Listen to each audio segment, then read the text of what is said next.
خانہ کعبہ، اس کو ہم بیت اللہ کہتے ہیں۔ بیت اللہ کا مطلب خدا کا گھر۔ یہ تم کہتے ہو ہیکل سلیمانی، اس کا مطلب سلیمان کا گھر نا، خدا کا گھر پھر کیوں کہتے ہو؟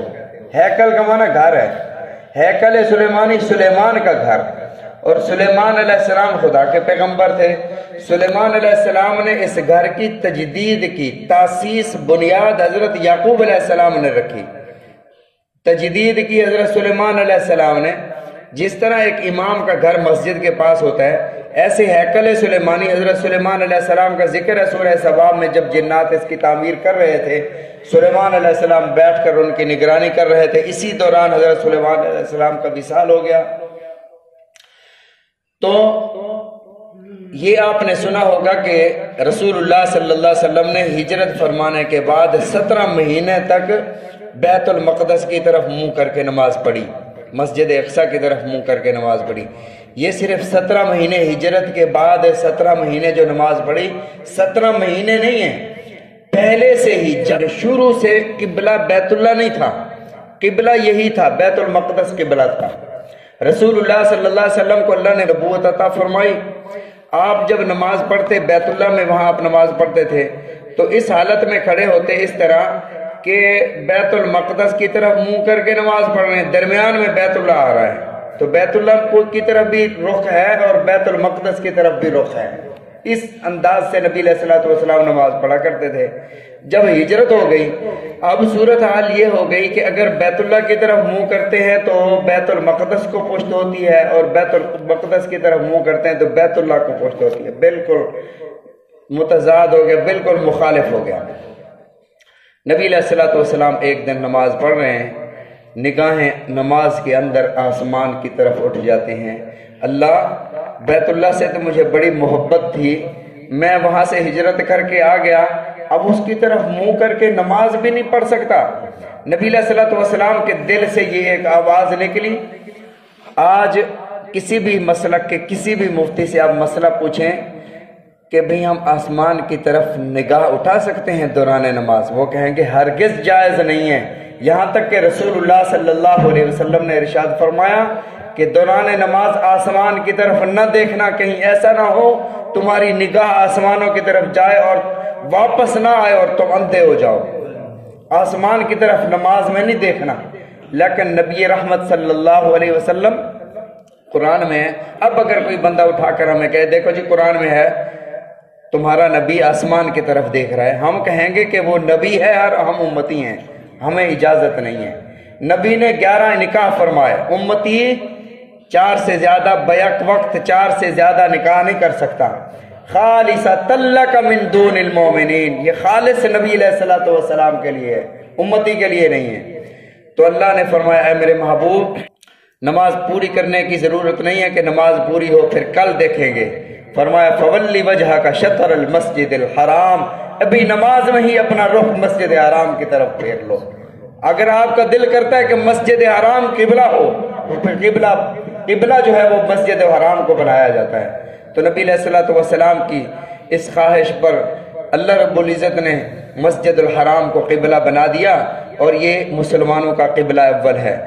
جن حضرات نے زیارت کی ہے مسجد قبلتین کی، اسی مسجد میں نبی علیہ الصلوۃ والسلام نماز پڑھ رہے تھے، وہاں آج بھی انہوں نے 2 محراب رکھے ہوئے ہیں، اور دونوں محراب مخالف سمت میں، ایک ادھر ہے ایک ادھر ہے۔ مسجد قبلتین، یہاں آدھی نماز مسجد اقصی کی طرف اور آدھی نماز جو ہے وہ بیت اللہ کی طرف منہ کر کے ادا کی گئی۔ حضرت عیسیٰ علیہ السلام حضرت مریم کے بیٹے، اور حضرت مریم کفالت میں تھی حضرت زکریا علیہ السلام کے۔ حضرت مریم کا انتخاب کیوں فرمایا؟ غیر شادی شدہ بچی کا انتخاب اللہ نے کیوں فرمایا؟ شادی شدہ کا انتخاب کیوں نہ فرمایا؟ جب اللہ کسی کو اولاد عطا فرما دیتے ہیں تو یہ عارضی وہ اس کی اولاد ہوتی ہے، اور جب بندہ جس طرح ہم کوئی مال کماتے ہیں، پیسے ہوتے ہیں، وہ ہماری ملکیت ہوتے ہیں، ہمارے پیسے ہوتے ہیں، لیکن جب وہ پیسے خدا کی راہ میں دے دو تو اب وہ آپ کے باقی نہیں رہتے، وہ وقف ہو جاتے ہیں۔ اسی طرح اللہ نے اگر اولاد عطا فرمائی ہے اور وہ اولاد آپ نے خدا کی راہ میں وقف کر دی ہے، یہ حضرت مریم کو ان کی والدان نے خدا کی راہ میں وقف کر دیا تھا، اب وہ خدا کی ہو گئی۔ خدا نے اپنی بندی مریم کا انتخاب اس لیے فرمایا اور ساتھ ارشاد فرمایا وَاسْتَفَاكِ عَلَى نِسَاءِ الْعَالَمِينَ، میں تمام جہان والی خواتین پر مریم کو فضیلت عطا کروں گا۔ وَأُمُّهُ صِدِّيقَةٌ، فرمایا کہ میرے عیسیٰ کی ماں صدیقہ تھی۔ اور وَاسْتَفَاكِ عَلَى نِسَاءِ الْعَالَمِينَ، جہان کی تمام عورتوں پر فضیلت عطا فرمائی۔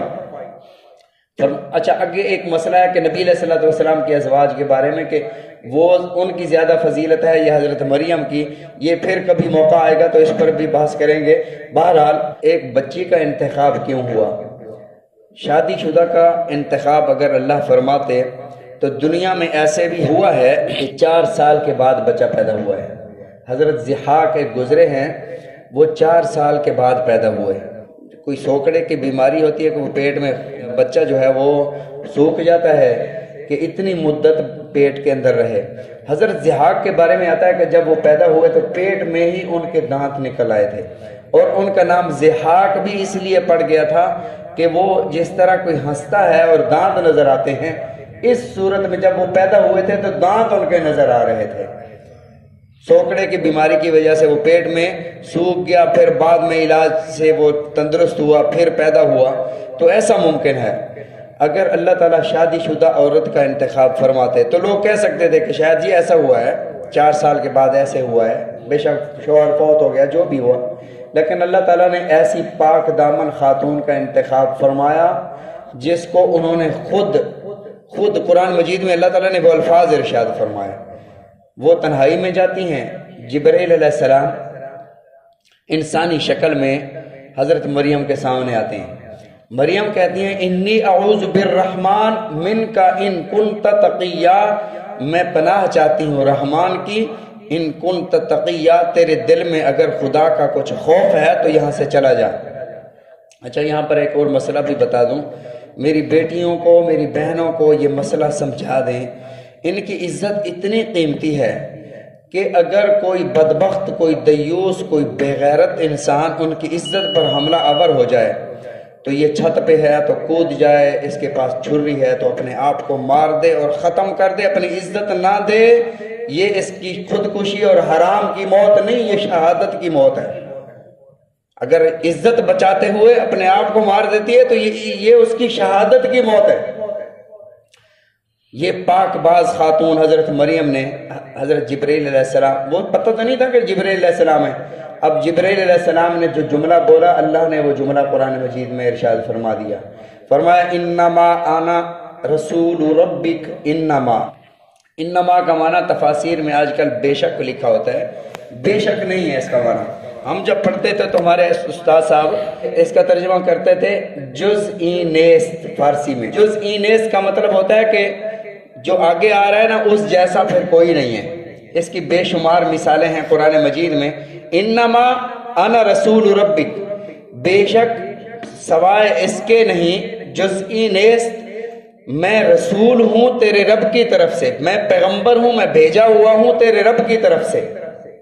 اب انما بتاتا ہے کہ یہ جو بھیجا ہوا فرشتہ ہے یہ تمام کائنات کے فرشتوں میں ایسا فرشتہ ہے کہ اس جیسا کوئی فرشتہ نہیں ہے۔ اسی طرح اللہ رب العزت نے نبی علیہ السلام کو ارشاد فرمایا قل، اے میرے محبوب صلی اللہ علیہ وسلم آپ فرما دیں انما انا بشر مثلکم، میں تمہاری طرح بشر ہوں، لیکن انما نے بتایا کہ ایسا بشر ہوں کہ مجھ جیسا کوئی بشر نہیں ہے، میں سید البشر ہوں، اور جس طرح دوسرے بشر اور انسان ہیں ایسا نہیں۔ ان کے پسینے کی بو سے لوگ نفرت کرتے ہیں اور میرا پسینہ بطور خوشبو کے لوگ استعمال کرتے ہیں، میرے لعاب دہن اور تھوک سے لوگ نفرت کرتے ہیں، اور میرے آقا علیہ الصلوۃ والسلام کے لعاب دہن میں اللہ نے شفا رکھ دی ہے۔ انما انا بشر مثلکم یوحا الیہ، میری طرف وحی آتی ہے، میں سید البشر ہوں۔ اور اسی طرح ایک اور انما الصدقات للفقراء، زکوٰۃ کے مصارف بیان فرماتے ہوئے اللہ نے فرمایا انما الصدقات للفقراء والمساکین، زکوٰۃ فقراء اور مساکین کے لیے۔ یہاں انما نے بتایا کہ زکوٰۃ وہ صدقہ ہے جس سے مال پاک ہوتا ہے، دنیا کائنات میں کوئی ایسا صدقہ نہیں جس سے مال پاک ہوتا ہو، زکوٰۃ ہی ایسا صدقہ ہے جس سے مال پاک ہوتا ہے۔ بہرحال حضرت جبرائیل علیہ السلام نے فرمایا انما انا رسول ربک، میں تیرے رب کی طرف سے بھیجا ہوا فرشتہ ہوں، لأہب لک غلاما زکیہ، میں تمہیں ایک بیٹا دینے کے لیے آیا ہوں۔ قالت، اب انہوں نے حیرانگی کا اظہار کیا، فرشتے ہو، انا یکون لی غلام، میرے پاس بیٹا کہاں سے آئے گا؟ لم یمسسنی بشر، مجھے تو آج تک کسی بشر نے، کسی مرد نے چھوا تک نہیں ہے، مجھے ہاتھ تک نہیں لگایا، میری شادی نہیں ہوئی۔ ولم اکو بغیہ، نہ میں کوئی بدکار ہوں، نہ میری شادی ہوئی۔ بچہ تو دو صورتوں میں ہو سکتا ہے، یا بدکار ہو یا شادی ہو جائے، نہ میری شادی ہوئی ہے اور نہ میں خدا کی نافرمان ہوں، بچہ کیسے ہوگا؟ تو حضرت جبرائیل علیہ السلام نے فرمایا قال کذالک قال ربک هو علی ہین، میرے رب پر ایسا کرنا بہت ہی آسان ہے۔ اسی رب نے آدم کو بغیر ماں اور باپ کے پیدا فرمایا، وہی رب بغیر باپ کے تجھے بیٹا عطا فرمائے گا۔ باقی انشاءاللہ العزیز کل ذکر کریں گے۔ اللہ تعالی ہم سب کو سمجھنے کی، عمل کرنے کی توفیق عطا فرمائے، رسول اللہ صلی اللہ علیہ وسلم کی فرامین سمجھنے کی، عمل کرنے کی توفیق عطا فرمائے۔